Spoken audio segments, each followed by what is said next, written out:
완벽하게 막아냈더니 멸망했습니다. 96%. 이 숫자가 이스라엘을 멸망시킬 뻔했습니다. 이란이 쏜 900기의 미사일을 거의 전부 막아냈는데 그게 왜 지옥의 시작이냐고요? 미사일을 막으려면 미사일을 써야 합니다. 96% 막아낸 순간 탄약이 제로가 됐습니다. 48시간 뒤 이란의 두 번째 공격이 옵니다. 미국에 요청했습니다. 재고 없음, 유럽에 요청했습니다. 공장 가동까지 6달, 전 세계가 손을 들었습니다. 그런데 딱 한 나라가 이렇게 답했습니다. 주말에 수백 발 만들어 보내겠습니다. 나토 분석관들은 비웃었습니다. 하지만 월요일 새벽 텔아비브에 착륙한 수송기 문이 열렸을 때 세상은 비웃음을 멈춰야 했습니다. 중동의 밤하늘이 핏빛으로 물들었던 그날 새벽, 서방 세계가 자랑하던 방어망은 단 43분 만에 붕괴될 운명이었습니다. 브뤼셀 나토 본부 지하 3층 전략 분석 통제실. 요란한 사이렌 소리 하나 없이 숨 막히게 고요한 그곳에서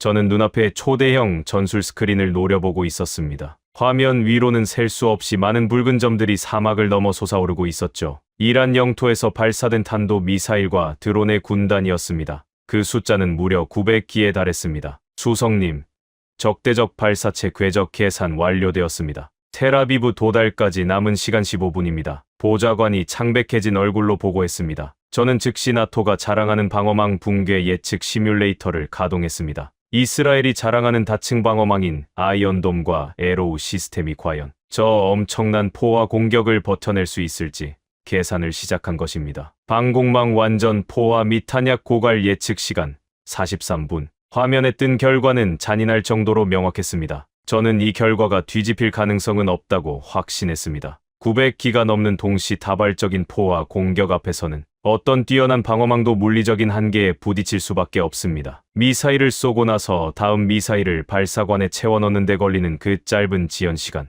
바로 그 틈을 타서 적의 미사일이 쏟아져 내리기 때문입니다. 텔아비브가 화염에 휩싸이는 것은 오직 시간 문제였습니다. 카운트다운이 0을 가리켰습니다. 텔아비브 상공에서 거대한 폭발광이 번쩍이기 시작했습니다. 이스라엘 서부 구역, 패트리어트 포대 응답 없습니다. 남부 구역, 아이언돔 재장전 한계치 초과했습니다. 43분이 지나자 시뮬레이션의 예측대로 이스라엘의 방공망이 비명을 지르며 무너져 내리기 시작했습니다. 시스템 과부하 경고 등이 통제실 전체를 붉게 물들였죠. 서방 세계의 가장 완벽한 방패가 뚫리는 순간이었습니다. 그런데 그 절망적인 데이터의 홍수 속에서 제 눈을 의심하게 만드는 기괴한 현상이 벌어지고 있었습니다. 대부분의 구역 방어망이 붕괴되어가는 와중에 오직 한 곳, 텔아비브 동부 구역의 데이터만은 소름이 돋을 정도로 완벽한 수치를 유지하고 있었습니다. 동부 구역은 이란의 탄도 미사일이 가장 먼저 쏟아지는 최전선이었습니다. 진작에 잿더미가 되었어야 할 그곳의 요격 성공률은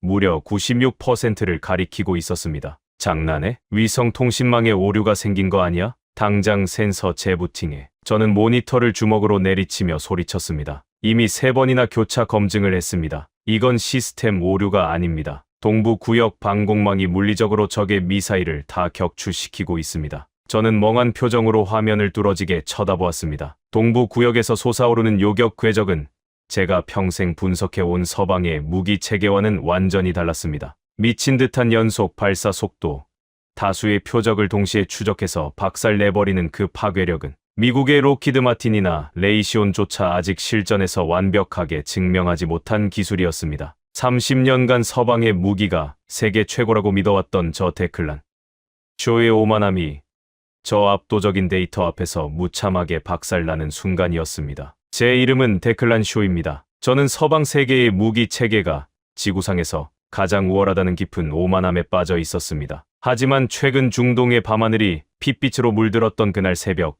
제 30년의 굳건한 신념은 산산조각이 났습니다. 도대체 어떤 시스템이 이런 포화망 속에서 다중 표적을 이 미친 속도로 처리한다는 말인가? 저는 떨리는 손으로 키보드를 두드렸습니다. 실전에서 단 한 번도 본 적 없는 이 기적 같은 방어 데이터의 주인을 당장 찾아야만 했습니다. 나토의 심층 데이터베이스를 샅샅이 뒤졌지만 돌아오는 것은 나토의 1급 데이터베이스에도 없는 미확인 무기라는 알림뿐이었습니다. 그저 이스라엘이 다층 방어망 보강을 위해 최근 긴급하게 도입했던 정체불명의 외산 장비라는 아주 짧은 기록만 남아 있었죠. 저는 제게 부여된 나토의 최고 보안 코드를 입력해 그 무기의 시스템 접근 권한을 강제로 열었습니다. 화면 중앙에 초록색 글씨로 숨겨져 있던 제조 국가의 식별 코드와 무기의 진짜 이름이 떠오르는 순간 저는 숨을 들이킬 수밖에 없었습니다. 천궁2. 그리고 그 시스템을 설계하고 만들어낸 국가는 미국도 유럽도 아닌 대한민국이었습니다. 평생 단 한 번도 세계 방위 산업의 중심이라고 여겨본 적 없던 극동아시아의 작은 나라가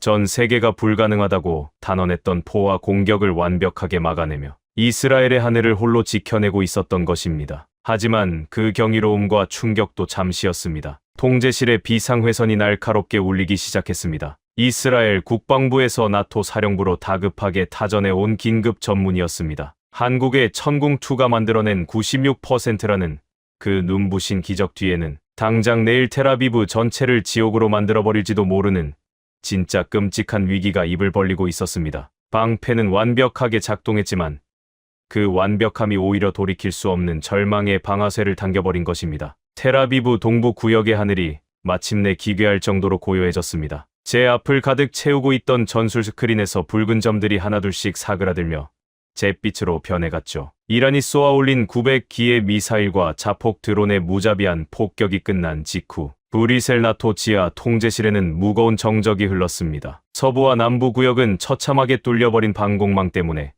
곳곳에서 붉은색 화재, 경보가 미친 듯이 전멸하고 있었지만 동부 구역의 데이터망만큼은 기적처럼 평온한 녹색 빛을 유지하고 있었습니다. 저는 모니터 한가운데에 떠오른 그 낯선 이름, 천궁2라는 5글자에서 도저히 눈을 뗄 수가 없었습니다. 방어율 96%. 이것은 단순히 운이 좋아서 만들어진 숫자의 승리가 아니었습니다. 빗발치는 포와 공격과 이란의 극심한 전자전 교란 전파가 쏟아지는 극도의 혼란 속에서도 단 하나의 표적도 놓치지 않고 다수의 적을 동시에 추적해내는 A사 레이더의 압도적인 위력이었죠. 무엇보다 저를 경악하게 만든 것은 그들의 발사 방식이었습니다. 미국의 패트리어트처럼 발사관 안에서 불을 뿜으며 솟아오르는 것이 아니라 미사일을 허공으로 수직으로 강하게 밀어 올린 뒤 공중에서 엔진을 점화시키는 콜드 런칭 기술. 이 기술 덕분에 발사대는 엄청난 화염과 열기로부터 손상을 입지 않았고 발사관에 미리 장전되어 있던 요격탄들을 빈틈없이 연속으로 쏘아 올릴 수 있었습니다. 서방의 무기들이 재장전과 발사대 냉각을 위해 헐떡거릴 때 천궁2는 준비된 수직 발사관에서 쉴 새 없이 밤하늘로 요격탄을 밀어 올리고 있었던 것입니다. 미국의 막강한 자본력이 투입된 패트리어트가 물리적인 한계를 보이고 이스라엘 국방과학의 자존심이라 불리던 아이언돔조차 쏟아지는 물량을 감당하지 못해 비명을 지르며 무너져 내릴 때 이 아시아에서 온 낯선 방패는 묵묵히 텔아비브의 하늘을 완벽하게 틀어막고 있었습니다. 오직 서방의 첨단 무기만이 세상을 구원할 수 있다고 맹신했던 제 30년의 오만한 신념이 송두리째 무너져 내리는 뼈아픈 순간이기도 했죠. 통제실의 몇몇 분석관들은 이마에 땀을 닦아내며 동부 구역의 기적적인 생존을 축하하는 듯 얕은 안도의 한숨을 내쉬었습니다. 하지만 통제실에 찾아온 그 알량한 안도감은 채 5분을 넘기지 못했습니다. 통제실의 메인 스피커를 통해 이스라엘 방공사령관 일란 장군의 다급한 무전 음성이 울려 퍼졌습니다. 그것은 불가능한 방어전을 승리로 이끈 늠름한 장군의 목소리가 아니었습니다. 거대한 벼랑 끝으로 등 떠밀린 짙은 공포와 절망에 질린 차의 처절한 절규였습니다. 나토 사령부, 여기는 텔아비브, 통신보안 코드 알파2. 텔아비브 동부 구역의 영공 방어에는 기적적으로 성공했다. 하지만 치명적인 비상 상황이다. 현재 아이언돔, 패트리어트, 그리고 우리 영공을 지켜낸 천궁2 포대의 요격탄 잔여량이 완전히 임계점을 돌파했다. 반복한다. 우리에게 남은 방공탄약이 바닥났다. 적의 후속 공격을 방어할 수단이 전무하다. 즉각적인 요격탄 최고 등급 보충 공수가 필요하다. 그 짧고 파괴적인 보고를 듣는 순간 제 등줄기를 타고 서늘한 식은땀이 왈칵 흘러내렸습니다. 저는 그제야 96%라는 찬란하고 눈부신 요격률 뒤에 숨겨진 가장 잔혹한 현대전의 역설을 뼈저리게 깨달았습니다. 방공 미사일은 한번 발사관을 떠나 허공을 가르는 순간 그것으로 끝입니다. 재사용도 수리도 불가능하죠. 수십억 원짜리 최첨단 무기가 밤하늘에서 단 한 번에 번쩍이는 섬광과 함께 빛바랜 재가 되어 영원히 사라지는 것입니다. 96%의 적을 막아냈다는 것은 그만큼 아군이 보유하고 있던 피 같은 미사일을 허공에 모조리 쏟아부었다는 뜻이었습니다. 텔아비브를 둘러싸고 있던 포대들이 하룻밤 사이에 자신들이 쥐고 있던 발사관의 탄약을 거의 전량 소진해버린 것입니다. 이것이 바로 미사일 만능주의가 지배하는 현대전의 진짜 끔찍한 지옥입니다. 방공망의 뼈대 역할을 하는 레이더는 살아있고 포대도 멀쩡하게 텔아비브의 사막 위에 굳건히 서 있었지만 정작 적의 심장을 꿰뚫어야 할 총알이 단 한 발도 남아있지 않은 상황. 적의 미사일을 완벽하게 막아낸 바로 그 성공 때문에 이스라엘은 완벽하게 무장 해제당한 것입니다. 수석님, 적진의 동향이 심상치 않습니다. 궤도 위성에서 적색 경보가 들어오고 있습니다. 프랑스 출신의 정보 참모 피에르가 덜덜 떨리는 손으로 새로운 고해상도 정찰 위성 데이터를 스크린에 띄웠습니다. 이란의 내륙 깊숙한 자그로스 산맥에 위치한 비밀 미사일 기지에서 새로운 움직임이 선명하게 포착되고 있었습니다. 모래바람을 막아주던 거대한 위장막이 일제히 걷히고 거미줄처럼 얽힌 지하 벙커의 두꺼운 철문이 스르륵 열리며 두 번째 타격을 위한 육중한 중거리 탄도 미사일들이 모습을 드러내고 있었습니다. 그것들을 실은 거대한 이동식 텔 발사대들이 다시 사막 위로 개미떼처럼 전개되고 있었죠. 정찰 데이터의 슈퍼컴퓨터가 분석한 이란의 2차 대규모 포화 공격까지 남은 시간은 단 48시간. 48시간 뒤면 텔아비브의 하늘은 그야말로 문이 활짝 열린 무방비 상태가 됩니다. 아무런 저항조차 받지 않고 도시 한복판으로 쏟아져 내릴 불비. 수백만 명의 무고한 목숨과 글로벌 경제를 떠받치는 중동의 거대한 금융허브가 그야말로 바람 앞에 촛불 신세가 된 것입니다. 저는 즉시 펜타곤과 서방 세계 최고의 방산 업체들을 향해 최우선 순위의 양자 암호화 군사 통신망을 강제로 열어젖혔습니다. 여기는 나토 브뤼셀 본부 수석 분석관 데클란쇼. 이스라엘의 방어막이 완전히 비워졌다. 이란의 2차 타격이 48시간 내에 개시된다. 당장 내일 밤까지 패트리어트 팩3 추가 요격 미사일 수백 발을 이스라엘 네바팀 공군 기지로 긴급 공수해야 한다. 전 세계 미군 기지의 예비 물량을 모조리 긁어모아라. 하지만 화면 너머로 돌아온 답변은 제게 더 깊고 어두운 절망의 늪을 선사했습니다. 워싱턴 펜타곤에서 연결된 화상회의 화면에는 미국 최고의 방산 기업 로키드 마틴의 수석 부사장 리처드의 얼굴이 떠올랐습니다. 그의 얼굴은 피가 모두 빠져나간 듯 잿빛이었습니다. 데클란, 자네가 지금 제정신으로 무슨 말을 하는지 이스라엘의 상황은 비극적이지만 그건 물리적으로 절대 불가능한 요구네. 패트리어트 미사일은 공장에서 플라스틱 장난감 찍어내듯 뚝딱 만들 수 있는 물건이 아니야. 우리 악한 소주 캠던 공장은 이미 동유럽과 대만 납품 물량으로 120% 불가동 중이네. 리처드는 주먹으로 책상을 내리치며 핏대를 세우고 변명과 현실의 벽을 쏟아냈습니다. 잘 들으게 데클란. 요격 미사일 한 발에 들어가는 초정밀 전자 부품만 무려 3만 개가 넘어 우리 마음대로 속도를 올릴 수 있는 구조가 아니란 말일세. 유도 장치에 들어가는 항공우주 전용 반도체 수급이 석 달째 지연되고 있고 미사일 날개를 제어하는 특수 티타늄 베어링은 물류망 병목 현상에 갇혀 항구에 발이 묶여 있어. 게다가 폭발력을 결정짓는 고체 추진체 혼합 공정을 보게 그건 믹서기에 재료를 넣고 갈아버리는 게 아니야. 완벽하게 통제된 환경에서 최고 등급의 보안, 인가를 받은 극소수의 숙련된 특수 기술자들만이 다룰 수 있는 치명적인 공정이라고. 리처드의 말은 잔인할 정도로 정확한 서방 방위 산업의 뼈아픈 한계였습니다. 평화로운 시대의 극한의 이윤과 원가 절감을 추구하며 전 세계로 공급망을 쪼개놓은 자본주의적 생산 방식의 역설이었죠. 이 최첨단 무기는 전 세계 부품이 완벽한 타이밍에 모여야만 조립이 가능했고 그 연간 생산량은 고작 500여 발에 불과했습니다. 하루 평균 생산량으로 따지면 겨우 한두 발 남짓. 세계 최강이라 불리는 거대 방산 기업조차 하루에 미사일 2발을 채 만들어내지 못하는 것이 변명할 수 없는 우리의 민낯이었습니다. 당장 내일까지 수백 발의 요격탄을 사막으로 공수해달라는 제 요구는 그들에게 존재하지도 않는 마법의 지팡이를 휘두르라는 억지나 다름없었습니다. 그렇다면 유럽의 동맹국들은 어땠을까요? 피에르가 황급히 영국 국방부와 프랑스 병기총국으로 연락을 취했지만 유럽의 상황은 더 참담하고 끔찍했습니다. 냉전이 종식된 이후 평화의 환상에 찌들어 있던 유럽의 국가들은 국방 예산을 삭감하며 방위 산업의 거대한 생산 라인을 대폭 축소하거나 아예 용접으로 문을 닫아버린 지 오래였습니다. 그나마 남아있던 수십 년 묵은 먼지 쌓인 재고들마저 우크라이나의 끝없는 소모전으로 인해 텅텅 비어 거미줄을 치고 있었죠. 데클란 수석님, 파리에서 온 회신입니다. 공장의 불을 다시 켜고 흩어진 수백 개의 하청업체들을 다시 불러 모아 멈춰버린 생산 라인을 예열하는 데에만 최소 6달이 걸린다고 합니다.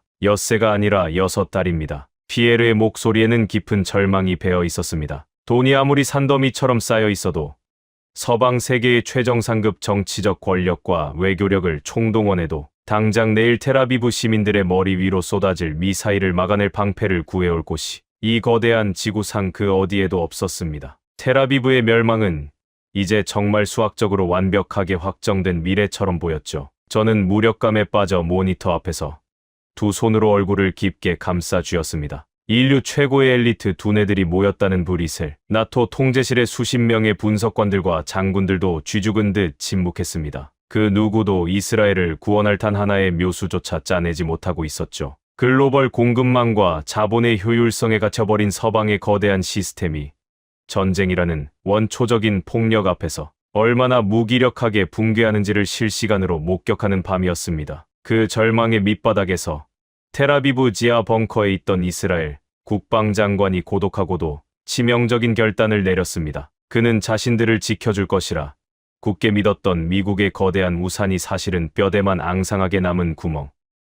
난 우산이라는 사실을 뼈저리게 깨달았습니다. 전시 상황에서 부품 공급과 단가를 따지며 엑셀 파일이나 들여다보는 서방의 이윤. 중심적인 군산복 합체는 결코 자국민의 피를 구원해 줄 수 없다는 것을 깨달은 것입니다. 그는 서방 세계에 지원을 호소하던 워싱턴 펜타곤과의 한라인, 통신망을 차갑게 끊어버렸습니다. 그리고 떨리는 손으로 책상 위에 1급 보안 전화기를 집어들었습니다. 그는 수십 년간 당연하게 누르던 미국의 국가번호 1이 아니라 완전히 새롭고 낯선 국가번호 2자리를 꾹꾹 누르기 시작했습니다. 국가번호 82. 방위산업의 불모지라 여겨졌던 곳, 바로 대한민국이었습니다. 전 세계 거대 군산복 합체와 백악관마저 두 손을 들고 텔아비브의 장례식을 준비하던 절망의 밤, 이스라엘은 가장 완벽한 96%의 방어율을 눈앞에서 증명해 보였던 천궁2의 고향, 서울을 향해 마지막 남은 썩은 동아줄을 던졌습니다. 하지만 솔직히 고백하건대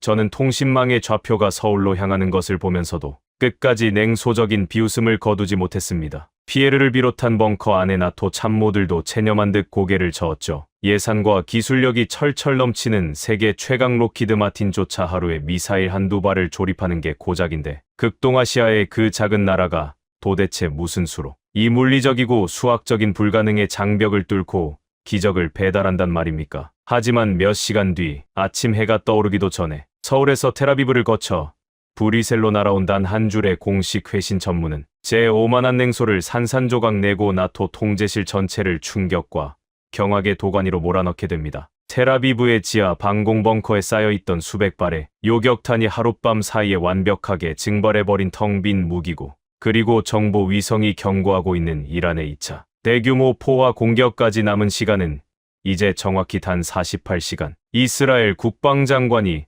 자신들의 영원한 구원자일 줄 알았던 워싱턴 펜타곤과의 통신을 차갑게 끊어버리고 지구 반대편 서울을 향해 전화를 걸었다는 소식이 브뤼셀 나토 통제실에 전해졌을 때 거대한 벙커 안에 수십 명의 엘리트 분석관들은 일제히 깊은 탄식을 내뱉었습니다. 저 데클란 쇼 역시 마찬가지로 깊은 절망감이 섞인 헛웃음을 지을 수밖에 없었죠. 동부 구역을 완벽하게 지켜낸 한국의 천궁2가 보여준 놀라운 요격률은 인정합니다. 96%라는 숫자는 분명 전 세계 무기 역사에 기록될 만한 경이로운 실전 데이터였죠. 하지만 지금 텔아비브의 수백만 시민들이 마주한 진짜 문제는 무기의 화려한 카탈로그 성능이 아니었습니다. 무에서 유를 창조해내야 하는 절대적인 물리적 시간과의 피말리는 싸움이었죠. 수석님, 이스라엘 측이 대한민국 국방부와 방위사업청에 천궁2 요격탄 수백 발의 긴급 봉수를 공식적으로 타전했다고 합니다. 이스라엘 국방장관이 직접 전화를 건 직후 고지어 공식 외교 채널을 통해서도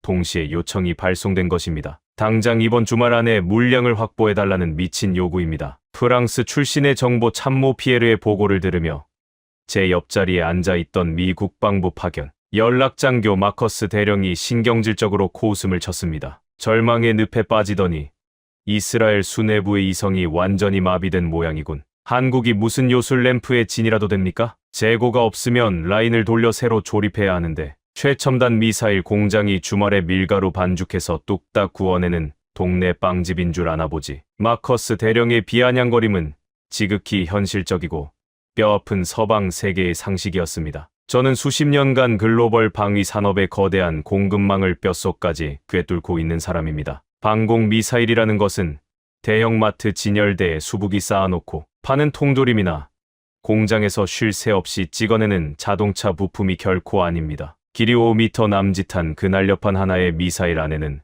무려 수만 개의 초정밀, 전자 부품과 머리카락보다 얇은 배선들, 극도의 열을 감지하는 적외선 탐색기, 폭발력을 통제하는 고체 추진체, 그리고 마하 5의 속도에서 목표물을 스스로 찾아가게 만드는 고도의 인공지능 유도 장치가 빽빽하게 들어갑니다. 이 수만 개의 부품들은 서방의 경우 전 세계 수십 개의 하청업체에서 생산되어 거친 바다를 통과하는 배를 타고 넘어옵니다. 그 거대한 미국의 로키드 마틴이나 레이시온조차 나사하나 센서 하나가 꼬여버리면 미사일 한 발을 완성하는 데 수개월이 지연되는 것이 이 바닥의 섭리입니다. 그런데 지금 당장 전 세계 물류망이 이란의 위협으로 꽁꽁 얼어붙은 전시 상황에서, 그것도 분쟁 지역과 아무런 직접적 이해관계도 없는 지구 반대편 극동아시아의 작은 나라가 당장 내일 모레 쏟아질 미사일을 막아낼 탄약을 이틀 만에 허공에서 빚어낸다고요? 저는 차갑게 식어버린 커피를 단숨에 삼키며 모니터에서 눈을 뗐습니다. 한국이 아무리 눈부신 경제 성장을 이룩하고 뛰어난 정보통신 기술력을 가졌다고 한들 현대 방위 산업의 절대적인 조립 공정과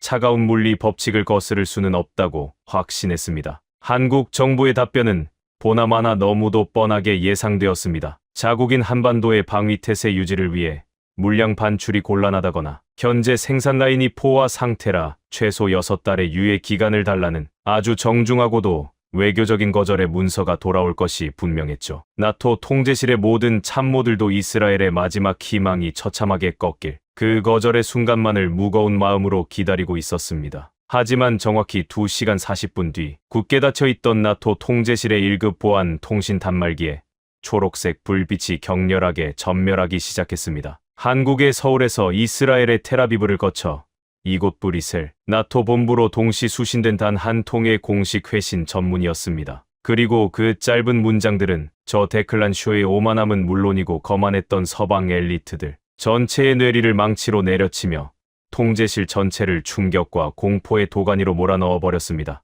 보안 스크린에 번역되어 떠오른 그 전문은 복잡하고 변명으로 가득 찬 외교적 수사나 모호한 거절의 단어 따위는 단 한 줄도 없었습니다. 그것은 오직 수많은 외세의 침략을 견디고 전장에서 붉은 피를 흘려본 자들만이 쓸 수 있는 극도로 건조하면서도 짐승 같은 결의가 담긴 단호한 문장으로 이루어져 있었습니다. 대한민국 정부는 귀국의 긴급 지원 요청을 즉각 수락한다. 우리 측은 현 시간부로 창원과 구미에 위치한 방산 핵심 생산 라인의 비상 스위치를 켠다. 이번 주말 이틀 동안 전 생산 라인을 3교대 24시간 체제로 120% 풀가동하여 귀국이 요청한 수백 발의 천궁2 요격탄 물량을 기존 재고와 연장 생산분을 합산하여 최대한 확보하겠다. 다음 주 월요일 새벽 텔아비브 네바팀 기지로 해당 물량을 즉시 군사 공수할 것이며 현장 포대 운용과 시스템 정비를 직접 지원할 대한민국 국방부 소속 현역 무기체계 정비 전문 기술장교 및 부사관 100여 명을 군 수송기에 동승시켜 교전 지역으로 파견하겠다. 통제실 안은 말 그대로 영하의 얼음물을 끼얹은 듯한 숨막히는 정적에 휩싸였습니다. 입에 물고 있던 커피를 흘리는 자도 있었고 마커스 대령은 멍한 표정으로 손에 들고 있던 펜을 바닥에 툭 하고 떨어뜨렸습니다. 펜이 굴러가는 소리만이 유일하게 통제실의 묵직한 공기를 갈랐죠. 수백 발을 이틀 만에 확보한다고? 어이, 피에르. 지금 나토의 자동 번역기 알고리즘이 단위를 잘못 번역한 거 아니야? 수백 개의 부품이 아니라 수백 발의 완제품 미사일이라고? 제 입에서 저도 모르게 상스러운 비속어가 튀어나왔습니다. 거대한 군산복 합체의 상징인 미국의 패트리어트 공장이 하루 종일 쇳물을 쏟아내며 기계를 돌려도 만들어내는 미사일이 하루에 한두 발입니다. 전 세계 군수 산업이 수십조 원을 쏟아붓고 매달려도 절대 불가능하다고 고개를 저었던 그 압도적인 물량의 격차를 한국은 기존 비축 재고의 과감한 방출과 단 이틀간의 주말 비상 생산을 합쳐 메워버리겠다고 전 세계를 향해 선언한 것입니다. 록히드 마틴이나 레이시온 기준으로 최소 몇 주에서 한두 달치에 맞먹는 생산량을 단 이틀 만에 컨베이어 벨트에서 뽑아내겠다는 믿을 수 없는 호언장담이었죠. 더욱 저를 경악하게 만든 것은 그 다음 문장이었습니다. 소속 기술진 100여 명을 조전 지역에 직접 파견하겠다니요. 지금 이스라엘 텔아비브는 언제 이란의 2차 포화 공격이 떨어져 도시 전체가 거대한 물덩이로 변할지 모르는 사지의 한복판입니다. 서방의 강대국들은 자국민의 생명이 털끝만큼이라도 위험해질까봐 대사관 직원들마저 야반도주하듯 서둘러 철수시키고 있는 비겁한 마당이었습니다. 그런데 한국은 자신들이 만든 방패가 낯선 중동의 사막 하늘에서 한치의 오차도 없이 완벽하게 작동하도록 포화가 쏟아지는 전쟁터 한복판으로 자국 최고의 방산, 핵심 엔지니어들을 군복을 입혀 밀어넣겠다고 한 것입니다. 이것은 돈을 받고 무기를 파는 얄팍한 상인의 수출 장사가 아니었습니다. 누군가 죽음의 벼랑 끝에 몰렸을 때 기꺼이 피를 나누며 함께 사지로 뛰어들겠다는 핏빛 철맹의 맹세이자 자신들이 피땀 흘려 만든 시스템에 대한 광기에 가까운 자신감이 없으면 절대 불가능한 국가적 결단이었습니다. 당장 우주사령부 연결해 한반도 상공을 지나는 나토의 초정밀 광학 정찰 위성 렌즈 방향 틀어. 이 차들이 지금 전 세계를 상대로 말도 안 되는 외교적 허풍을 치는 건지 아니면 진짜로 우리가 모르는 끔찍한 괴물인지 네, 두 눈으로 당장 직접 확인해야겠어. 제 다급한 외침에 정보 참모 피에르가 미친 듯이 키보드를 두드렸습니다. 칠흑 같은 우주 공간에 떠있던 거대한 위성의 렌즈가 극동아시아의 한반도 남쪽을 향해 급격하게 주민되기 시작했습니다. 통제실의 전면에 설치된 가장 거대한 메인 스크린에 경상남도의 방산 공장 단지 일대가 띄워졌습니다. 처음에는 짙은 어둠에 휩싸인 광학 영상이었지만 피에르가 열화상 적외선 카메라 모드로 필터를 전환하는 순간 저는 제 다리에 힘이 풀려 그만 의자에 털썩 주저앉고 말았습니다. 마커스 대령 역시 화면을 향해 손을 뻗은 채 입을 다물지 못했죠. 허풍이 아니었습니다. 눈속임도 아니었죠. 위성 열화상 카메라 센서에 선명하게 잡힌 대한민국 남부의 거대한 공장 지대들은 마치 끓어오르는 거대한 마그마의 용광로처럼 시뻘겋게 달아올라 모니터를 집어삼킬 듯이 불타고 있었습니다. 한국 현지 시각으로 모두가 잠든 고요한 새벽 3시임에도 불구하고 수백 대의 거대한 대형 화물 트럭들이 전조등을 환하게 밝힌 채 공장 메인 게이트를 쉴 새 없이 드나들며 강철과 자재를 실어 나르는 불빛의 강물을 만들어내고 있었습니다. 공장의 수많은 굴뚝과 환기구에서는 터빈이 미친 듯이 돌아가며 뿜어내는 뜨거운 열기가 적외선 렌즈를 하얗게 태워버릴 정도로 솟구쳐 오르고 있었습니다. 글로벌 방산 업체들이 부품이 수급되지 않아서 예산 배정이 떨어지지 않아서 노조의 반대와 주말 휴일이라는 나태한 변명으로 멈춰 세워두었던 그 거대한 강철의 컨베이어 벨트가 대한민국에서는 그야말로 미친 속도와 괴력으로 굉음을 내며 돌아가고 있었던 것입니다.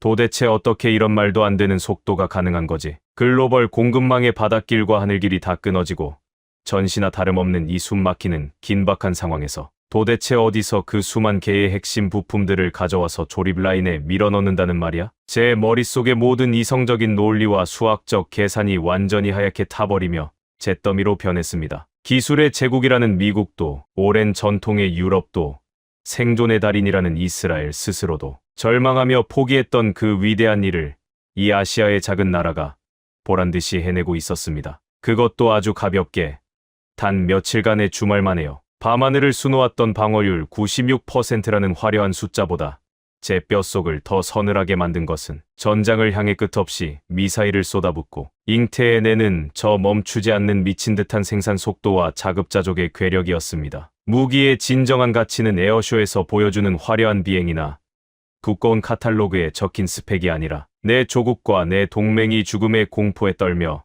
절박하게 손을 뻗을 때 당장 그 손에 쥐어질 수 있느냐에 속도에 달려 있다는 것을 그들은 묵묵한 행동으로 세계의 엘리트들에게 증명하고 있었습니다. 하지만 압도적인 경외감 속에서도 제 분석관으로서의 본능적인 의무는 여전히 심장을 날카롭게 찌르고 있었습니다. 유도 제어 장치, 초정밀 탐색기, 고체 연료, 이 수만 개의 치명적이고 복잡한 부품이 필요한 최첨단 방공 미사일을 도대체 어떻게 외부 동맹국들이나 하청, 국가들의 도움조차 없이 오직 자기들 영토 안에서 스스로 뚝딱 만들어낼 수 있는 것일까요? 부품 하나만 없어도 조립이 멈추는 이 거대한 레고 블록의 성을 어떻게 완성하는 것일까요? 저는 그 미스터리한 해답을 찾기 위해 즉시 나토의 1급 기밀문서 보관소 데이터베이스에 접속하여 한국 방위 산업의 역사를 밑바닥부터 샅샅이 뒤지기 시작했습니다. 그리고 곧이어 화면에 떠오른 수십 년 전의 빛바랜 흑백 보고서 하나를 열어본 순간 제 온몸에 털이 쭈뼛서며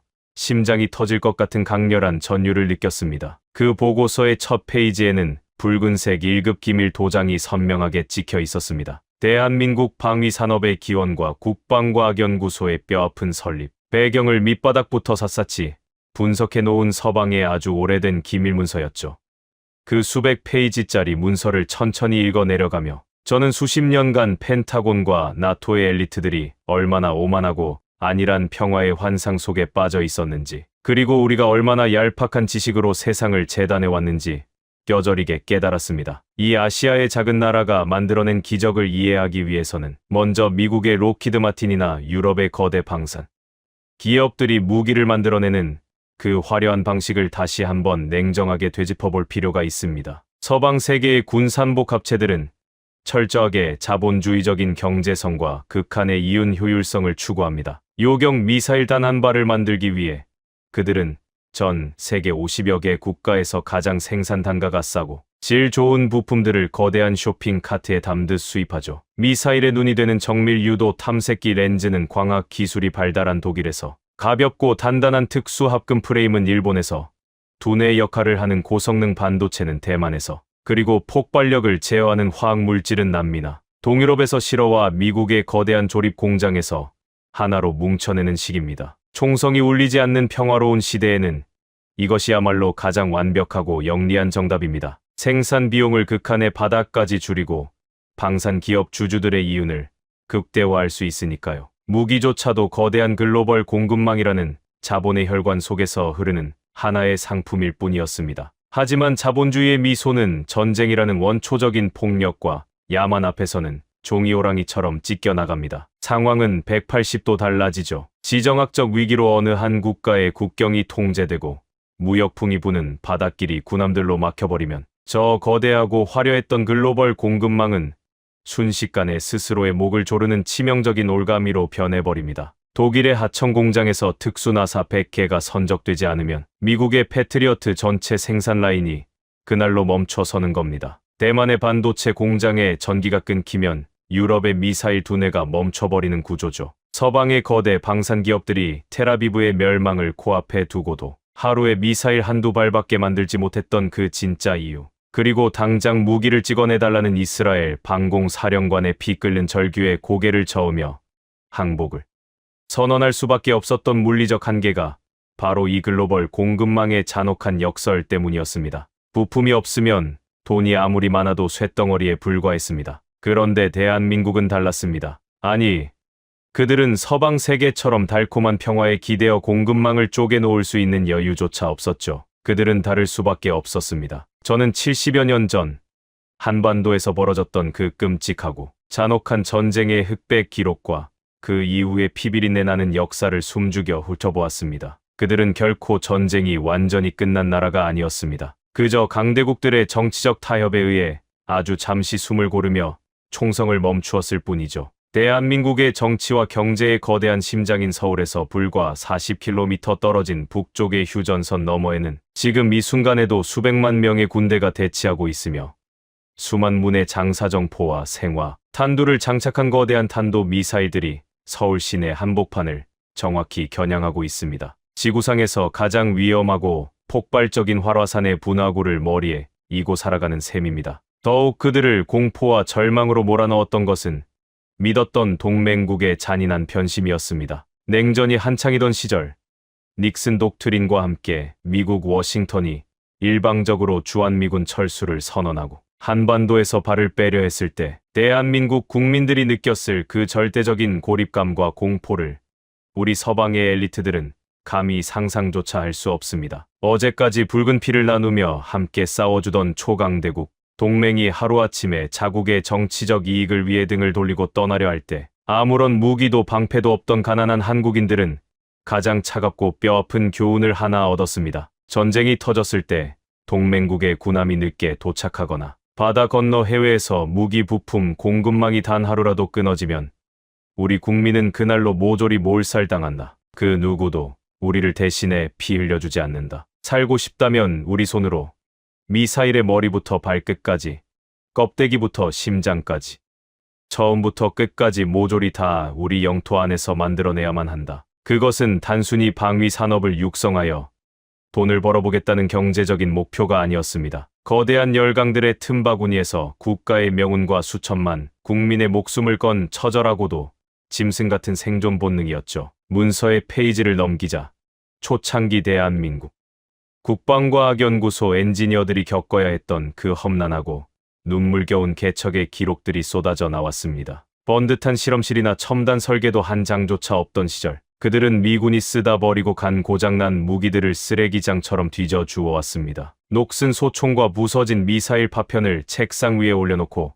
밤새워 톱으로 썰고 망치로 두드리며 그 원리를 파악하기 위해 미친 듯이 매달렸습니다. 선진국들의 문을 두드리며 기술을 조금만 나누어 달라고 우리도 살아야 하지 않겠냐며 눈물로 구걸했지만 서방의 강대국들은 기술 유출을 핑계로 철저히 문을 걸어 잠그고 그들을 매몰차게 문전박대했습니다. 대한민국의 연구원들은 그 끔찍한 굴욕과 서름을 고스란히 씹어삼키며 아무도 도와주지 않는 텅 빈 맨바닥에서 오직 자신들의 피와 땀으로 기술의 기초를 파고들기 시작했습니다. 특히 텔아비브의 하늘을 구원해낸 그 위대한 천궁2의 핵심이 미사일 탐색기와 다기능 A4 레이더 기술을 독자적으로 개발할 당시의 일화는 제 가슴을 먹먹하게 만들었습니다. 레이더 전파가 조금이라도 엉키면 수백억 원짜리 미사일이 공중에서 방향을 잃고 엉뚱한 곳으로 날아가 버리는 초정밀기. 서방의 거대 기업들도 수십 년이 걸려 완성한 그 기술을 스스로의 힘으로 따라잡기 위해 그들이 치러야 했던 대가는 상상을 초월했습니다. 수천 번의 혹독한 비행 시험과 발사 실패, 하늘로 솟구치자마자 굉음을 내며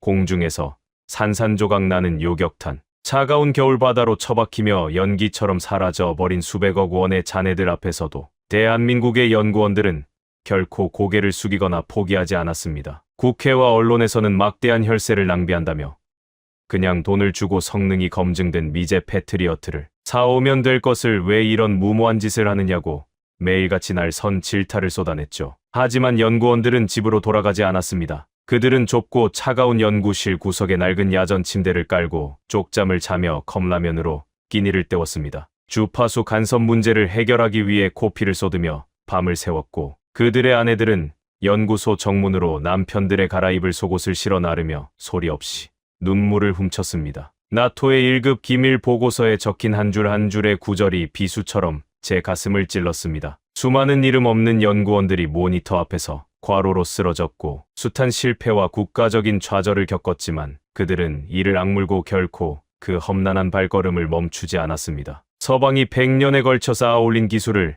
단 몇십 년 만에 압축해서 따라잡기 위해 그들은 자신의 청춘과 생명을 통째로 쇳물에 갈아 넣었던 것입니다. 그리고 마침내 40여 년에 걸친 그 끔찍하고도 위대한 인고의 세월이 흘러 대한민국은 천궁2라는 거대한 강철의 방패를 구성하는 수만 개의 핵심 부품, 유도탄의 심장부터 날개의 작은 나사, 하나에 이르기까지 완벽하게 100% 완전 국산화하는 데 성공한 것입니다. 이것이었습니다. 이것이 바로 서방 세계가 모두 손을 들고 포기했을 때 대한민국 정부가 단 이틀의 주말 동안 수백 발의 미사일을 기존 비축분과 비상 생산분을 합쳐 확보하여 텔아비브로 보내겠다고 호언장담할 수 있었던 진짜 무서운 비밀이었습니다. 그들은 해외의 하청업체에서 부품이 배를 타고 들어오기를 기다리며 발을 동동 구를 필요가 전혀 없었으니까요. 미사일의 뼈대를 이루는 강철 프레임부터 화약을 배합하는 원자재 조달, 레이더에 들어가는 반도체의 초정밀 가공, 그리고 최종 유도탄 조립까지 그 모든 복잡한 과정이 오직 대한민국이라는 굳건한 영토 안에서 완벽하게 톱니바퀴처럼 돌아가고 있었습니다. 국가의 수뇌부가 결단을 내리고 비상 전시 생산 명령을 하다라는 바로 그 순간 대한민국의 수백 개 하청업체들과 창원과 구미의 거대한 공장들이 지체 없이 하나의 거대한 생명체처럼 맞물려 돌아가기 시작합니다. 국경이 닫히고 글로벌 경제 제재가 폭탄처럼 쏟아져도 끄떡없이 자력으로 무기를 쏟아낼 수 있는 미국도 유럽도 감히 흉내내지 못하는 진정한 의미의 완전한 자급자족, 국방 생태계가 바로 그곳 한반도에 단단하게 뿌리내리고 있었던 것입니다. 저는 화면 속 붉게 달아오른 대한민국의 방산 공장 열화상 위성 사진을 다시 한번 쳐다보며 이제는 단순한 충격을 넘어 뼛속 깊이 스며드는 거대한 경외감에 사로잡혔습니다. 우리가 얄팍한 평화의 샴페인을 터뜨리며 생산 단가와 주주의 이익만을 계산하며 공장 문을 닫고 기술자들을 해고하고 있을 때 저 극동아시아의 작은 나라는 무려 반세기가 훌쩍 넘는 긴 세월 동안 단 하루도 긴장의 끈을 놓지 않고 이 묵직하고 예리한 칼을 조용히 갈아오고 있었던 것입니다. 지금 한반도 남쪽에서 불을 뿜으며 멈추지 않고 돌아가는 저 미친 듯한 컨베이어 벨트의 속도는 단순히 국가의 돈이 많거나 엔지니어들의 기술력이 뛰어나서 나오는 얄팍한 결과물이 아닙니다. 그것은 강대국들의 거대한 틈바구니에서 피투성이가 된 채 홀로 살아남아야만 했던 한 비극적인 국가의 서글프고도 위대한 긍지가 빚어낸 거룩한 기적이었습니다. 그리고 며칠 뒤 대한민국이 텔아비브 시민들을 향해 약속했던 그 기적은 중동의 사막 한가운데서 완벽한 현실이 되었습니다. 월요일 새벽 대한민국의 태극마크가 선명하게 새겨진 다목적 공중급유 수송기가 칠흑 같은 어둠을 뚫고 이스라엘의 네바팀 군사기지 활주로에 은밀하게 미끄러지듯 착륙했습니다. 비행기의 육중한 뒷문이 열리고 약속대로 창원의 공장에서 갓 생산되어 페인트 냄새조차 가시지 않은 수백 발의 천궁2 요격탄과 함께 작업복의 흙먼지를 뒤집어 쓴 100여 명의 대한민국 최정예 군사기술진들이 거친 사막의 모래바람을 뚫고 발을 내디뎠습니다. 그들은 긴 비행으로 피곤할 법도 했지만 물 한 모금 마실 새도 없이 즉각 행동을 개시했습니다. 누구의 지시도 필요 없었습니다. 기술진들은 하룻밤 사이에 텅 비어버린 이스라엘 방공망의 수직 발사관으로 달려가 무서운 속도로 새로운 요격탄을 꽂아 넣으며 장전하기 시작했고 전자전 시스템의 레이더 주파수 대역을 극한의 한계치까지 끌어올리며 이란의 전파 교란을 막아낼 방어벽을 세팅했습니다. 나토의 어떤 기술자들도 감히 엄두를 내지 못할 그 신속하고 완벽한 작업 속도는 그 자체로 하나의 예술과도 같았습니다. 그리고 정확히 정보 위성이 예측했던 48시간의 데드라인이 지났을 때 밤하늘을 찢는 굉음과 함께 이란의 자그로스 산맥에서 쏘아올린 2차 대규모 포화 공격이 또다시 텔아비브의 상공으로 폭포수처럼 쏟아져 내렸습니다. 하지만 결과는 모두가 아는 그대로였습니다. 대한민국에서 날아온 각 구워낸 강철의 방패들은 단 한 번의 오차도 없이 하늘을 뒤덮은 적의 미사일들을 허공에서 모조리 갈갈이 찢어발기며 산산조각 냈습니다. 텔아비브의 밤하늘은 두 번째로 완벽하게 지켜졌고 숨죽여 하늘만 바라보며 떨고 있던 수백만 명의 이스라엘 국민들은 지하 대피소에서 서로를 부둥켜 안고 대한민국과 천궁의 이름을 부르짖으며 뜨거운 환호의 눈물을 흘렸습니다. 브뤼셀 나토 통제실의 분위기 역시 마찬가지였습니다. 모니터 앞의 엘리트 분석관들도 그제야 참았던 숨을 토해내며 환호성을 지르고 서로의 어깨를 두드렸죠. 평생을 서방의 무기 체계만을 숭배해왔던 저 수석 분석관 데클란 쇼 역시 벅차오르는 감정을 도저히 주체할 수 없어 붉어진 눈시울을 훔쳐야만 했습니다. 오만했던 서방의 자본주의적 군산복 합체가 불가능을 가능으로 빚어낸 대한민국의 피 묻은 생존 시스템 앞에 완벽하게 무릎을 꿇고 항복하는 역사적인 순간이었습니다. 텔아비브의 불빛이 지켜졌으니 이제 이 지긋지긋하고 끔찍했던 중동의 미사일 위기도 이대로 모두 끝나는 줄만 알았습니다. 하지만 저희는 인간의 증오를 너무 얕보았습니다. 전쟁이라는 괴물은 그렇게 호락호락하게 꼬리를 내리고 물러서는 존재가 아니었죠. 텔아비브 상공을 뚫어내는 것이 물리적으로 완전히 불가능하다는 것을 뼈저리게 깨달은 이란의 최고 군사 수뇌부는 그날 밤 작전 회의실에서 전략의 방향을 180도 비틀어버리는 치명적인 악수를 둡니다. 그들은 자신들의 창을 꺾어버린 그 완벽한 방패를 든 자의 심장을 직접 겨누기로 결심한 것입니다. 세계의 거대한 화약고가 중동의 하늘에서 검고 끈적이는 원유가 흐르는 캄캄한 바다로 옮겨가는 끔찍한 순간이었습니다. 수석님, 피에르입니다. 큰일 났습니다. 지금 즉시 글로벌 경제 상황판을 띄우셔야 합니다. 이란 혁명 수비대가 정예 해군 전력을 총동원하여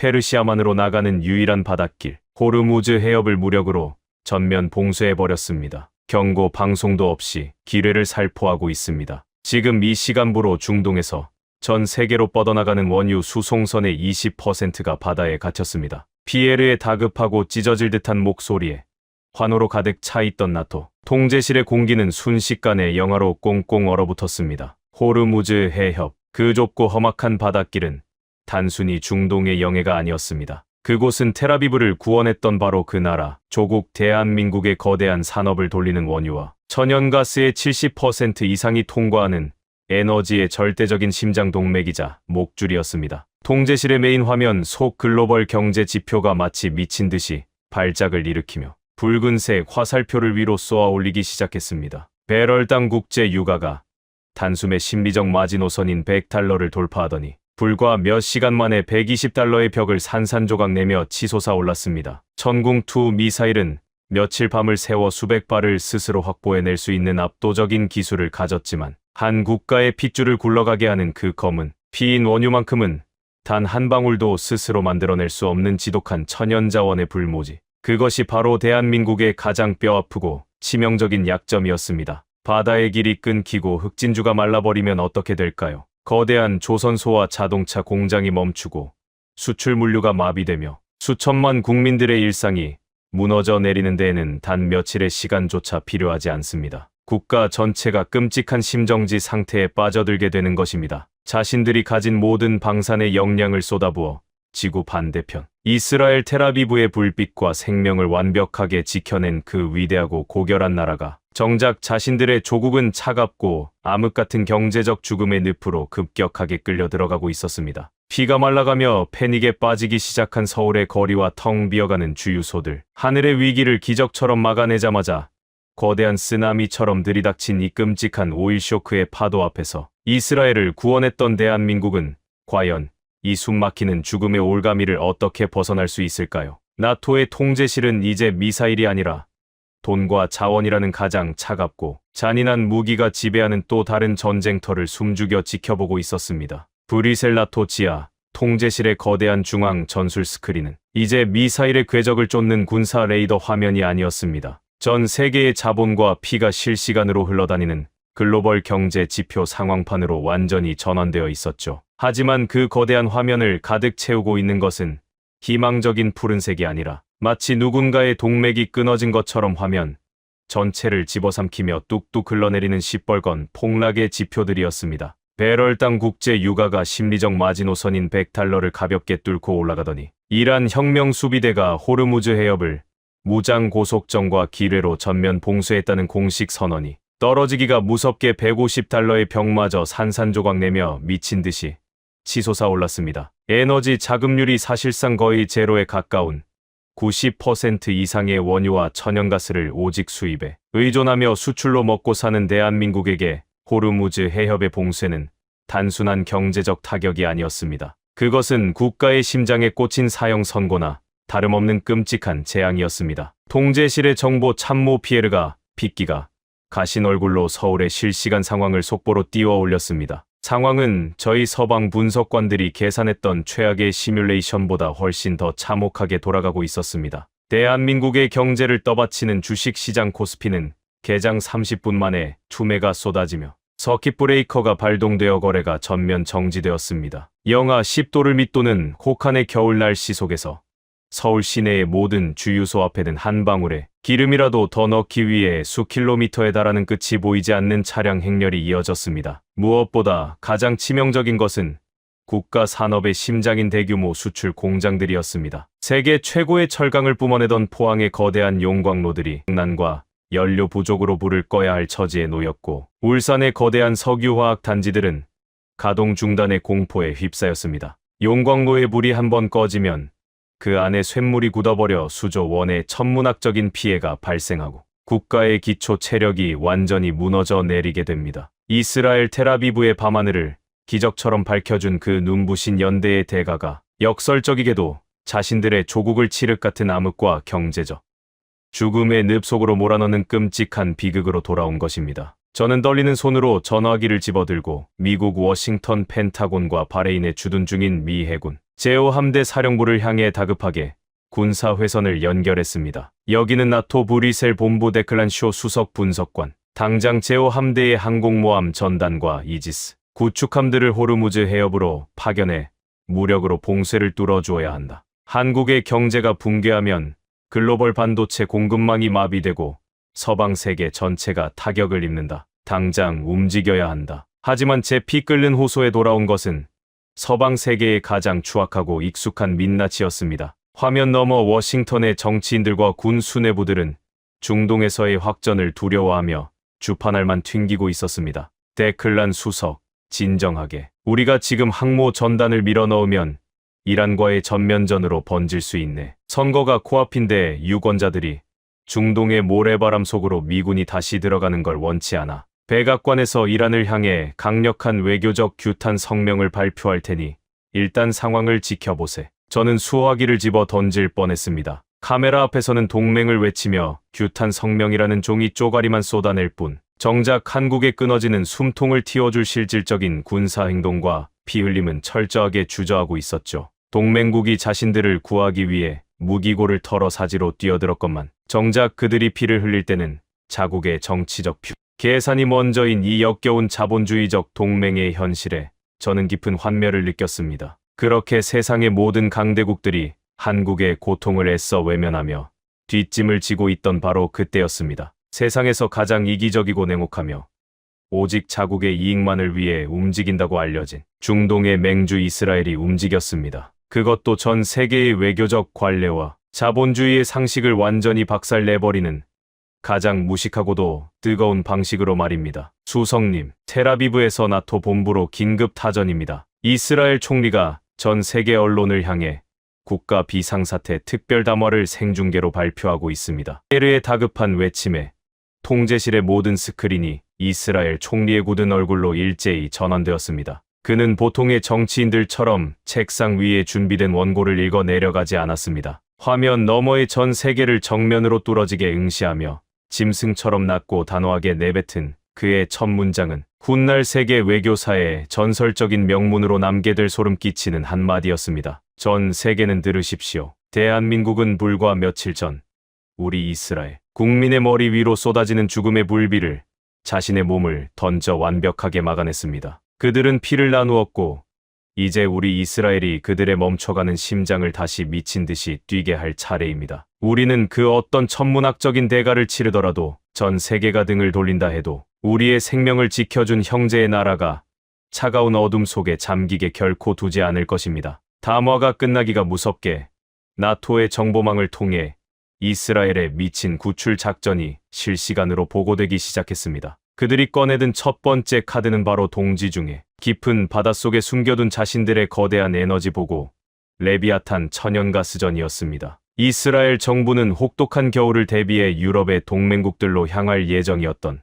이스라엘 국영에너지 기업 소유의 초대형 LNG 천연가스 운반선 9척의 뱃머리를 받아 한가운데서 즉각 아시아로 돌려버리는 극단적인 명령을 내렸습니다. 계약 파기로 인해 물어야 할 수천억 원의 천문학적인 위약금 문제나 가스를 받지 못해 거세게 항의하는 유럽 국가들의 분노 섞인 외교적 반발 따위는 그들의 안중에도 없었죠. 그 거대한 9척의 가스선들은 이란의 위협이 미치지 않는 아프리카 희망봉의 우회 항로를 뚫고 대한민국의 통영항을 향해 엔진이 터질 듯 전속력으로 항진하기 시작했습니다. 하지만 가스만으로는 부족했습니다. 멈춰가는 한국의 공장을 다시 강하게 뛰게 하려면 피와 같은 막대한 양의 원유가 즉각적으로 필요했죠. 여기서 이스라엘은 세계 최고의 정보기관 모사드와 그들의 은밀한 중동 외교 네트워크를 총동원하여 기적을 만들어냅니다. 수석님, 믿을 수 없는 위성 데이터가 들어오고 있습니다. 사우디아라비아와 아랍에미리트의 내륙을 관통하는 횡단 송유관 밸브가 갑자기 최대치로 완전 개방되었습니다. 피에르가 스크린을 가리키며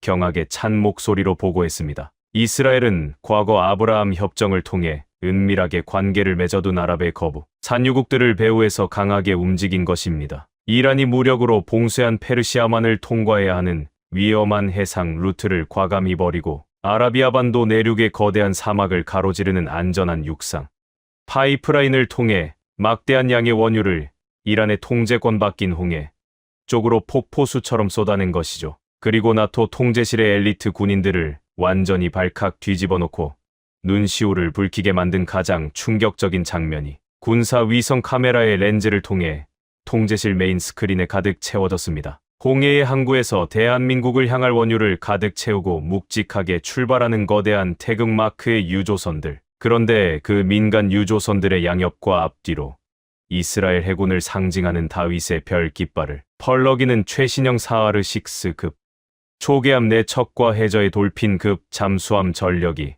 바짝 얼어붙을 듯이 다가와 완벽한 다이아몬드 대형을 형성하기 시작한 것입니다. 그 초계함들의 갑판 위에는 이스라엘의 영공을 지키던 아이언돔이 해상형으로 개조되어 촘촘하게 배치되어 있었죠. 자신들의 영해를 철통같이 지켜야 할 최정예 해군 전력을 머나먼 공해상까지 파견해 지구 반대편 타국의 기름배를 호위하는 역사상 유례를 찾아볼 수 없는 미친 호위 작전. 이란의 무장 고속정이나 잠수함이 감히 대한민국 유조선의 페인트 한 조각조차 흠집내지 못하도록 이스라엘 군대가 스스로 거대한 인간 방패이자 강철의 표적을 자처하며 위험천만한 지중해와 홍해를 건너온 것입니다. 통제실의 스피커를 통해 선두에서 호위 함대를 이끌고 있는 이스라엘 해군 함장의 단호하고 묵직한 무전 교신 내용이 감청되어 흘러나왔습니다. 여기는 이스라엘 해군 최정예 호위 함대. 지금 우리 함대의 보호를 받으며 항진 중인 대한민국의 유조선 반경 50km 이내로 접근하는 모든 국적 미상의 적대 세력은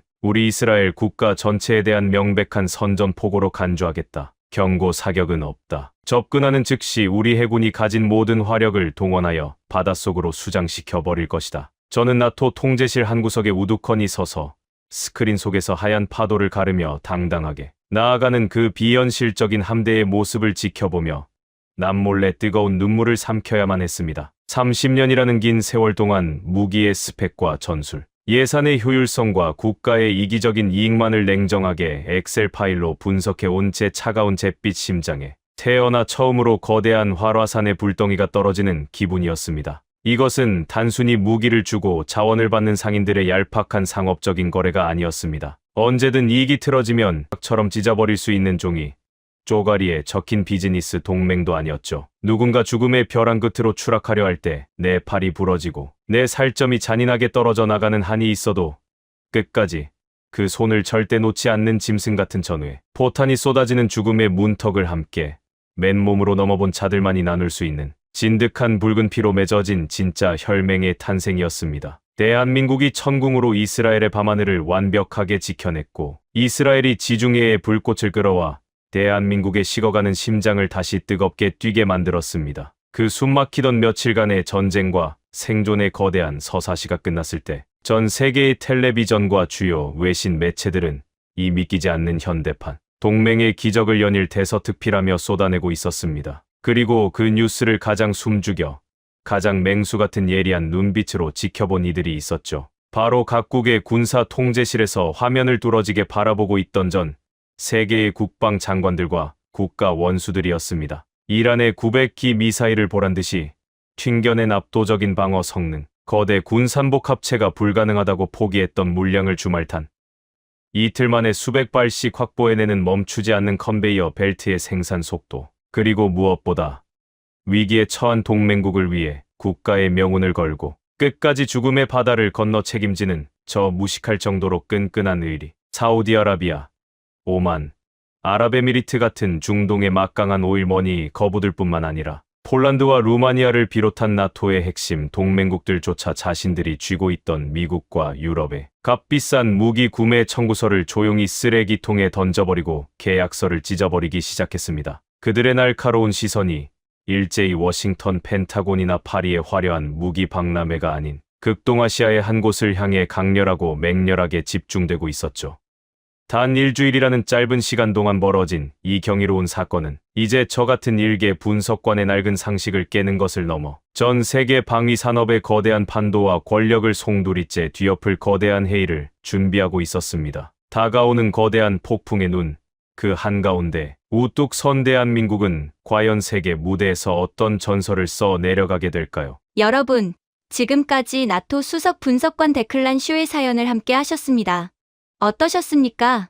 96%의 요격률, 48시간 만에 기적적인 생산, 그리고 지중해를 건너온 수백만 배럴의 원유. 이 거대한 세계의 숫자 뒤에는 아무도 우리를 믿어주지 않던 시절이 있었습니다.